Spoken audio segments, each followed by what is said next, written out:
तंदुरुस्ती हज़ार नेमत है। एक ज़माने में एक सख़ी और रहमदिल बादशाह रहता था। लेकिन लोग अपने बादशाह से खुश नहीं थे क्योंकि बादशाह बहुत सुस्त था और खाने और सोने के अलावा कुछ नहीं करता था। वो दिन, हफ्ते और महीने अपने बिस्तर पर या तो कुछ खाते या सोते गुजारते। बादशाह उल्लू का पिलिंग बन गया और लोगों को बादशाह की फिक्र होने लगी। एक दिन बादशाह को एहसास हुआ कि वो अपने जिस्म को भी नहीं हिला सकता, यहाँ तक कि अपने पाँव को भी नहीं। वो बहुत मोटा हो गया और इसके दुश्मनों ने इसका मजाक उड़ाया और उसे मोटा बादशाह, बड़ा बादशाह वगैरह कहा। बादशाह ने अपने मुल्क के मुख्तलिफ हिस्सों से माहिर डॉक्टरों को बुलाया और इन्हीं फिट होने के लिए दिल खोलकर इनामात की पेशकश की। बदकिस्मती से कोई भी बादशाह की सेहत और तंदुरुस्ती हासिल करने में मदद नहीं कर सका। बादशाह ने बेतहाशा पैसा खर्च किया लेकिन सब कुछ रायगा गया। एक अच्छी सुबह एक मुक़द्दस आदमी मुल्क का दौरा किया।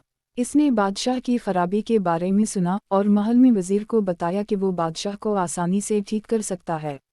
ये उम्मीद अफ़ज़ा अल्फाज सुनकर वज़ीर बहुत खुश हुआ। इसने बादशाह से दरख्वास्त की कि इसकी परेशानी से छुटकारा हासिल करने के लिए मुक़द्दस आदमी से मिलें। हुज़ूर एक दूर दराज मकाम पर मुक़ीम थे। बादशाह चूँकि अपने जिस्म को हरकत नहीं दे सकता था, इसलिए उसने वज़ीर से कहा कि वो मुक़द्दस आदमी को महल में ले आए, लेकिन मुक़द्दस आदमी ने इनकार कर दी। उसने कहा कि बादशाह को उसके पास जाना पड़ा ताकि इफ़ाक़ा हो।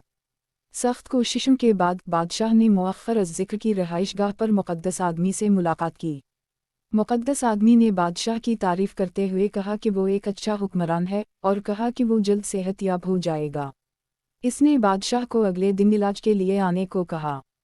इसने बादशाह से ये भी कहा कि बादशाह का इलाज उसी सूरत में किया जाएगा जब वो मुक़द्दस आदमी की रहाइशगाह पर पैदल आए। बादशाह सड़क पर चंद कदम भी चलने से कासिर था, लेकिन अपने पैरोकारों की मदद से वो हुजूर के मकाम पर पहुंचा। बदकिस्मती से मुक़द्दस आदमी वहाँ दस्तयाब नहीं था और इसके अक़ीदतमंद ने बादशाह से दरख्वास्त की कि वो इलाज के लिए अगले दिन इससे मिलें। ये 2 हफ्तों तक दोहराया गया और बादशाह कभी भी मुक़द्दस आदमी से नहीं मिला और ना ही कभी कोई इलाज करवाया। आहिस्ता आहिस्ता बादशाह ने महसूस किया कि उसने बहुत हल्का महसूस किया, काफ़ी मिक़दार में वज़न कम किया और पहले से ज़्यादा फ़ाल महसूस किया। इसे वजह मालूम हुई कि हुजूर ने उसे पैदल चलकर अपनी जगह पहुंचने को कहा। बहुत जल्द बादशाह की सेहत बहाल हो गई और लोग इसकी सल्तनत में बहुत खुश थे। तंदुरुस्ती हज़ार नेमत है। वाओ!